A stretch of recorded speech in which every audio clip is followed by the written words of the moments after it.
আমাদের এই এলাকায় স্বাধীনতার পরে কোনো উন্নয়ন হয় নাই। আমাদের এলাকায় কোনো সরকারি হসপিটাল নেই। আমাদের এলাকায় কোনো সরকারি শিক্ষা প্রতিষ্ঠান নেই। আমাদের এলাকায় কোনো শিশু পার্ক নেই। আমাদের এলাকায় কোনো খেলাধুলার মাঠ নেই।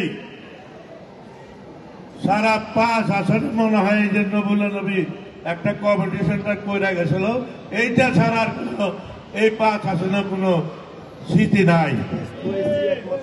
আমরা ঢাকাবাসী রাজধানীর পাশের থেকেও আমরা কোন নাগরিক সুবিধা এই ঢাকার পাশনে নেই বলতেই চলে। কোন সরকারি প্রতিষ্ঠান নাই এই ঢাকা 5 আসনে, অথচ আমরা গুলশান বনানী ধানমন্ডির মতন দেশ দিয়ে যাচ্ছি, কিন্তু স্বাধীনতার পরও এই এলাকার কোন উন্নয়ন হয় নাই।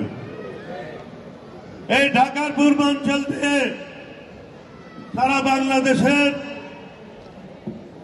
8টি বিভাগ, এই 8টি বিভাগের মধ্যে 6টা বিভাগের গাড়ি ঘোড়া মানুষ এই যাত্রাবাড়ির উপর চলাফেরা করে। আমাদেরকে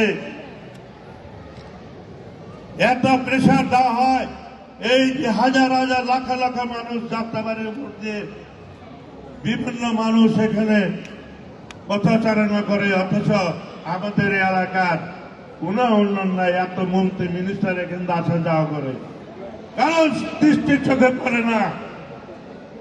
তাই আমরা ইনশাল্লাহ আশা করি যে আগামী দিনে বিএনপি সরকার গঠন করবে ইনশাল্লাহ। আমি নবী আমাদের দেশ নায়ক তারেক রহমান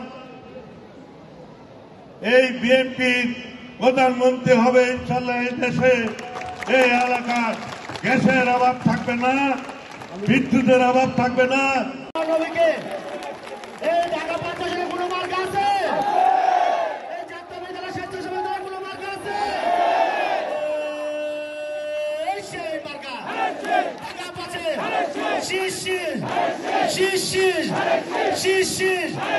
ভোট দিব কিসে, ভোট দিব কিসে, ভোট দিব কিসে, তারুণ্যের প্রথম ভোট তারের শীষের পক্ষে হোক।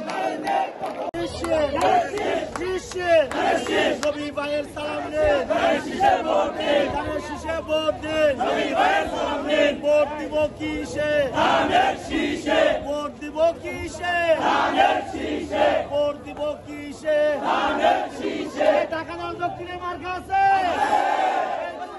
বাবার মার্কা আছে, মার্কা আছে, মার্কা আছে, সেই মার্কা